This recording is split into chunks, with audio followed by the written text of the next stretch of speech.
नमस्कार, आप देख रहे हैं आवाज़ इंडिया। मैं हूं आशीष। महाराष्ट्र में आरोप प्रत्यारोप का दौर जारी है। महाविकास आघाड़ी ने महायुति के सहयोगी बीजेपी नेता और उप मुख्यमंत्री देवेंद्र फडणवीस पर निशाना साधते हुए कहा है, तोड़फोड़ की राजनीति राज्य की जनता सहन नहीं करेगी और विधानसभा चुनाव में कोई फायदा नहीं होगा। ठाकरेंची शिवसेना फोडून शरद पवारांची राष्ट्रवादी फोडून काहीच उपयोग झाला नाही।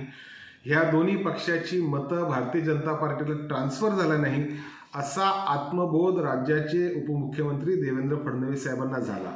वास्तविक फोडाफोडीचं राजकारण फडणवीस साहेब तुम्ही केलंच कशाला, हा प्रश्न महाराष्ट्राची जनता तुम्हाला विचारत होती आणि त्याचं उत्तर महाराष्ट्राच्या जनतेने लोकसभेच्या निवडणुकीच्या निकालाच्या माध्यमातून दिलेलं आहे। आता तुम्ही फोडाफोडीचं राजकारण केलेलंच आहे, त्याच्यामुळे आगामी विधानसभेमध्ये देखील कुठलीच मतं ट्रान्सफर होणार नाही।